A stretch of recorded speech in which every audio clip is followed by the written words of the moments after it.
Are you, in a way, glad that that happened so that you're not part of this scandal-ridden government and a government that seems to be viewed as looking the other way when it comes to foreign interference when it suits them?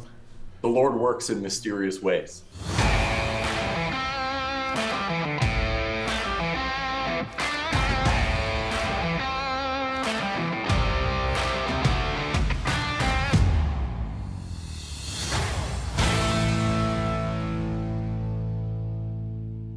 Welcome back to Northern Perspective, everyone. We have a very special episode today. As many of you know, we covered the what some would call explosive press conference that was spearheaded by Kevin Wong and Sam Cooper the other day regarding foreign interference and the release of potentially 4 names of the 11 that Canadians around the country have been clamoring to understand who is collaborating wittingly or unwittingly with foreign states.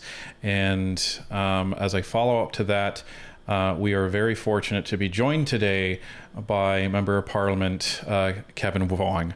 Kevin, welcome to Northern Perspective. Thanks for having me. Let's just get right into this, because this has been a topic that Canadians are really invested in, especially since that NSICOP report dropped in June of this year. So what prompted that press conference the other day?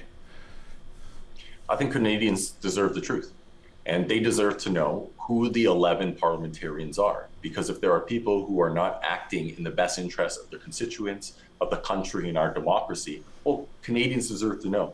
And even more so now, because we can have an election at any moment. How can you go to the polls if you don't know whether the person you're voting for is there to serve you and your country, or potentially serving a foreign master? And so it is so vitally important. One of the things that also came out that we heard were allegations where Sam Cooper, the investigative journalist who is an expert in this space and has been for so long, named a sitting cabinet minister as where and I'm going to read specifically what he said just to make sure I capture it accurately, where he says, quote, Liberal Cabinet Minister Mary Ng was identified in CSIS investigations as one of 11 Toronto area candidates clandestinely supported by Chinese consulate and United Front influence networks in the 2019 election, end quote. Now, he does say, quote, CSIS assessed that Mary Ng was unwittingly implicated in this interference network, end quote. But isn't it alarming to hear something like this? This is a sitting cabinet minister, right? Canadians deserve to know, and the Prime Minister has a duty to release those names. And is this something that you've been working with Sam and your other colleagues that were in that press conference for a while leading up to this? So in the last couple of years, especially when foreign interference came to the forefront in this country, there were a lot of people that reached out to me, Sam Cooper being one of them, around what happened to me. The false allegation where I was falsely accused years ago in my 20s of probably the worst thing that you can be accused of in society today, sexual assault. Now, that was a completely bogus allegation, and the Crown prosecutor actually withdrew the charge without any conditions. And I thought the worst chapter of my life was done and I could move on, only for it to magically resurface 4 days before the general election in 2021. And I knew it was fishy, but I didn't really fully grasp the full context. And Sam and others had talked to me about, hey, this fits a playbook. This fits the playbook of the Chinese Communist Party and others who smear and try to destroy the names and reputations of people that they believe will be a barrier to achieving their agenda. Now, a lot of the chatter around foreign interference and the implications has been foreign operators propping up and helping people who could advance their agenda. And I think, unfortunately, I'm a living, breathing example of the other, which is to defeat candidates and people they believe who will fight them, who will stand up for democracy. Now, the Liberals had used the excuse that you didn't disclose, that charge to them as the reason for removing you from caucus. In the press conference, Sam Cooper had alluded to the fact that there was a senior party official that had shortly after the nomination was confirmed and shortly before the election actually kicked off, they were advocating for you to be removed from caucus. What is your take on that? So I think there's a few things I'll say. First is whether it is in a nomination paper or whether it is, say, a job. There's a reason why the wording is, have you ever been charged and convicted of anything? I was convicted of nothing. In fact, I didn't even get my day in court because the Crown saw it being so bogus they didn't even want to waste the court's time on that. In hindsight, I kind of wish we did, because then at least I could have been found innocent, but it is what it is. And so do you disclose something that has been withdrawn? Does it even exist anymore after the charge has been withdrawn? Does due process and rule of law mean anything? And unfortunately, it just doesn't seem to mean anything to the Liberal Party of Canada. Now, right. to hear Sam speak about Liberal sources that have spoken to him, I'm not surprised. Obviously, I can't go into too much. A lot of some of the things that I have shared in my observations, I've shared with our security services to make sure the authorities have what they need to be able to do the important work of fighting foreign interference. But it explains also a lot around why 4 days before the general election, when this bogus allegation resurfaces, that when the Liberal Party initially said, hey, Kevin, we want to get to the bottom of this, let's have a Zoom meeting. And then not even an hour before it is just magically canceled. I guess they didn't care about due process. I guess they didn't care about getting to the truth about why anyone would bother to disclose a withdrawn charge, right? Now, I will say, I had a duty as a member of His Majesty's Armed Services to disclose a charge, even though I was innocent. And I own that. Mistakes need to have consequences. And so I accept the military's ruling, and we've moved on from that. But for people to try to bring that up as some way to invalidate the revelations that came out of the press conference, I think tells us everything that we need to know about how they're trying to deflect, just like how the Prime Minister was trying to deflect from his own implications by speaking about India. Well, and I think that demonstrates, the difference. And for those that may not know, Kevin has served in the Naval Reserves, if I'm not mistaken, and what you were talking about there was you were required to disclose that you were charged, although not convicted. You were charged, and as a result of not disclosing that, there was a process, and you accepted the consequences. And I would say that unlike Justin Trudeau and unlike many of these other people, you're standing up and you're saying, yes, I'm accountable and I accept that as a mistake, and I've learned from it and I'm moving on. So I personally just want to applaud you for that, because I think the more that people in positions of power can stand up and say, I made a mistake, I've learned from that mistake, I'm accepting the consequences, that's how you start to build trust back from the Canadian people in our government. Because nobody is perfect, no government is perfect. The problem is when governments try to act like they've been operating perfectly, despite the fact that everyone knows that they have not been. That is where you erode trust. Would you agree with that? Absolutely, right? Sometimes policies that you have, the best intentions. I'll give you an example.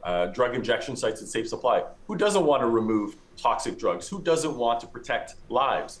But what's happened in reality is it's been exploited, it's been perverted, and we're at a point now where people who are living with addictions are just continually being enabled, while at the same time we're creating a whole new host of problems, because my riding and many others in Toronto are host of these sites where we have children now being exposed to needles and drugs and all those sort of things, right? And it's okay to be able to acknowledge, listen, we didn't get it right.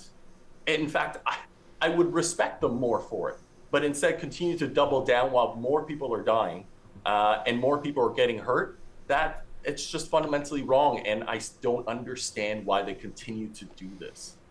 So switching gears a little bit, why do you believe that the Trudeau government has refused to disclose the identities of the parliamentarians potentially compromised by these foreign actors? That's a good question. I can't think of any rational explanation other than the fact that they are worried about the implications for them and their party. Because how else can you explain how they've tried to drag this out, right? From the special rapporteur, who eventually even ended up having to admit, yeah, there's something wrong here, to now the Hogue Commission, which, by the way, the final report, guess when it's scheduled to be published? On New Year's Eve, okay?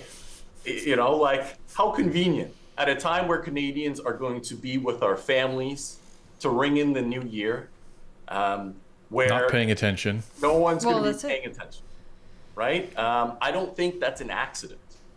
And at this point, I think it's accurate to say that their reluctance is abetting. Reluctance is abetting foreign interference in our country.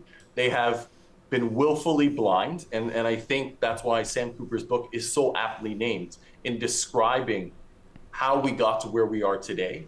And they are failing in their duty to safeguard not only Canada's democracy, but Canadian interests and protect Canadians. Well, and Trudeau all but admitted it in his attempted defense of the government's actions during his testimony recently at the public inquiry, where he was pressed, I believe it was by Michael Chong's lawyer, about the fact that he wasn't being told anything and they didn't do anything about Zhao Wei, who was the one of the diplomats for the Chinese consulate. And his response to that was, well, non-action is a decision. And our interpretation of that was, okay, so you're now saying that you knew all of this was going on, and your non-action was you saying, okay, we are deciding to let that go, to let that continue, to let threats to the diaspora community continue, to let threats to active parliamentarians continue. That was our decision. That's what I took from that. Is that what you took from that? Absolutely. Inaction is a choice. You have to choose to be willfully blind. Let's also look at some of the other decisions. The Prime Minister, 2 days before he was to take the stand, conveniently, there is a Thanksgiving press conference that talks about the allegations around India. Now, any extrajudicial killing is a serious issue, and the authorities have to take care of that. And we have to keep Canadians safe. Let's be honest, Mr. Najjar was no choir boy, but he was still a Canadian. However, for that to happen magically 2 days before the Prime Minister takes a stand so that he can make the choice to focus on India when we know the primary foreign actor in Canada when it comes to foreign interference is the People's Republic of China, that was a choice. It was also a choice of the Prime Minister to focus on disclosing some intelligence, which before he had said, well, we can't say anything because we don't want to compromise the integrity of intelligence investigation, but then magically can say, oh, but I know of conservative candidates who have been potentially involved with foreign actors. Well, that's convenient, isn't it? That's a choice. The other thing, and this question came up during my press conference, was one of the things that came out was that allegedly there was a foreign government who tried to defeat a liberal candidate. And Sam Cooper was asked on Monday whether he thinks that was me. I would love to know too. So I would love the Prime Minister, who seems selective with when he can choose to unclassify things, because he's the Prime Minister. He has the power to do that. Well, I would love it if he chose to unclassify that particular part, because I want to know if I was the one. Because I'm sick and tired of paying the price for this government's inaction and willful blindness and the decision they've made to turn the other way and let this happen. So have you received like a threat reduction report or anything like that regarding your situation? I think the best way to answer that is I have sat down with CSIS to be able to share my concerns as well as my observations. Because I have been outspoken on the issue, there have been members also of the Chinese diaspora and others who didn't feel comfortable going to their other MP, their actual MP in Toronto, and shared it with me so that I could pass on that intelligence. We had a long meeting, okay? We spoke for 2 hours, frankly, longer than I expected, and a lot of notes were taken. I think it's also important to point out that the special rapporteur met with every single party leader and 3 MPs, 2 of which are Jenny Kwan and Michael Chong, who are both MPs who have had publicly verified acts of foreign interference against them. Who's the third? Me. I don't think that's an accident. And unfortunately, I can't speak about the Hague Commission until they publish their final report. And that's understandable. It must be, I can't even describe the word, but you must be going through just mentally a whole slew of emotions, of thoughts right now, looking back on this government, this party that you had committed yourself to running for in the 2021 election. Although a lot of terrible things happened and you were expelled from caucus as a result of all of this, they say everything happens for a reason. Looking back on all of this, are you in a way glad that that happened so that you're not part of this scandal-ridden government and a government that seems to be viewed as looking the other way when it comes to foreign interference when it suits them? The Lord works in mysterious ways, because the Liberal Party of Canada is not the first party to ask me to run. Funnily enough, it was the Conservatives who asked me to run in 2019 first. But I was in my 20s. I just didn't think I was in a time to be able to add value and contribute as well as I think the role deserves. So, when the Liberals asked me to run in 2021, I'm not a party hack. I'm not a long-standing member. It's the first time I bought a federal party membership, and I was a card-carrying Liberal for 3 or 4 weeks. And I thought I was about to live the Canadian dream, if I'm going to be honest, right? My family went from refugees in one generation with my parents to about to have one of their kids serve in our nation's parliament, and the opportunity to give back to the country that gave my parents everything and welcome them and other refugees when other countries are closing their borders. I thought that was incredible. Frankly, that's why I volunteered to join the Navy, because I knew of no better way to honor that incredible act of compassion than to serve. And so then to be able to have the chance to do it in my day job, amazing. And in that fateful day, 4 days before the general election, the bogus allegation comes out. And I can tell you, sitting here now, I am grateful. I'm grateful to Justin Trudeau and the Liberal Party for not caring about due process, because that has allowed me, and I've never actually sat in that caucus because they withdrew my membership before I was actually elected. And so I've only ever sat as an independent. And I've been able to raise issues and stand up for my constituents, people of Toronto and Canadians, in a way that I never would have been able to if I was a member of that tainted caucus. That caucus has been too scared to stand up on real issues of national security for our country, but also issues at a time when Canadians are struggling to make ends meet. Now, 3 years ago, some people will say, well, why did you agree to run? Well, I knew there were perspectives missing from that caucus. People that know what it's like to worry about paying next month's rent. People who knows the pressures of making payroll. Those perspectives were missing. And naively, not coming from politics, I thought, hey, these are perspectives that I can bring in and contribute and hopefully pull them back to the middle, right? Represent those views. Sure, I'm only have been a reserve officer, but hey, that's better than having nothing. And unfortunately, I've had to bring those perspectives as an independent, a member of the opposition, but at least now I can fight for those things because clearly no one in that party and sitting on the government benches is willing to. Have you experienced any backlash from this stance that you're taking on foreign interference?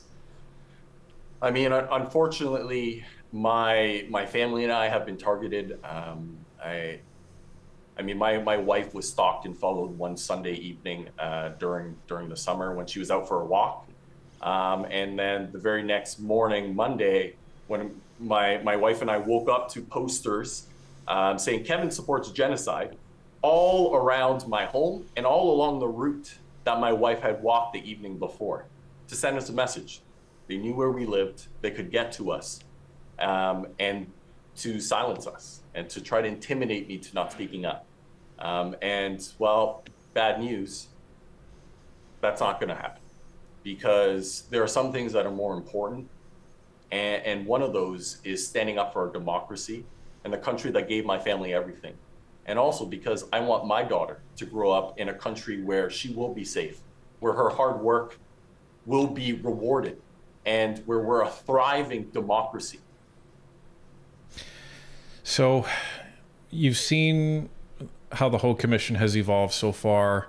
You've heard all of the testimony. You've experienced foreign interference firsthand, unfortunately. What do you think may come of the Hague Commission? And if that answer is not very much, what do you think Pierre and the Conservatives may bring based on what they've said in terms of their commitments to fighting foreign interference? So I think there's a few things. I can tell you the passing of C7, this is legislation related to foreign interference back in June of 2024, I think was an important first step. But what's missing is the follow through, right?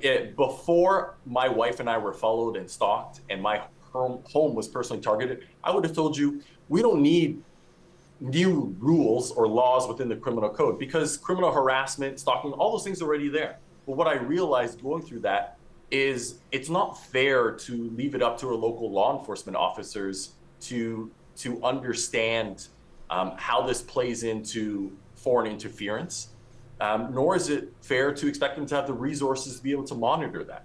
So when we pass the C70 specific new criminal code offenses targeting foreign interference, I think that was key. And I'm hopeful that if this happens to another parliamentarian or frankly any other Canadian, these new offenses will ensure that the people who did it to me, because my wife saw the people following us. She took a picture of the woman who's following us and her car and the license plate, but nothing came out of it. And I'm hoping that will be different for others. But we also established a law to create a foreign agent registry. But where's the government on that? So I was thrilled when I saw that Pierre Poilievre said, if he's elected, he will release the names of those parliamentarians who have been identified being involved in foreign interference. Unfortunately, that means we're going to have to wait until they form government. But I took a lot of comfort in that. And I know that if the Liberal government fails to do so, that I can count on the Conservative government to follow through and create the foreign agent registry to ensure that we have more protections in place to be able to shine a light into the shadows where the foreign operatives hide and where they do their dirty work. So what's next for you, Kevin? Well, I'm going to run again. And it is my hope to be able to, and I've been public about this, I hope to be able to seek the nomination to be able to run for the Conservative Party. I think we've been impactful and effective as an independent office, but there's a ceiling to how much you can do. And the reality is Canada is facing a lot of issues. And you need to be able to really, truly fix them from within government. And the Conservative government is going to have to do a lot of hard things. And I think I've proven that I will be able to survive the mob and the pressures that come with it. You know, the woke left, the regressive left came for me 3 years ago. Not only did we beat them back, we continue to fight for Canadians. And that's only going to get harder when it is their own livelihoods at stake, because the gravy train has ended, because there's a Conservative government that will need to do the hard work of bringing Canada back on the right track. And what message would you give to your constituents, especially those of Chinese heritage, about their concerns regarding foreign interference and potential suspicions surrounding them or their community? I know that it has been hard, and many in the community feel like we haven't been listened to. But I can tell you that I'm not the only one. Sure, perhaps because I am independent, I'm able to be a lot more vocal in a way that some of my colleagues haven't.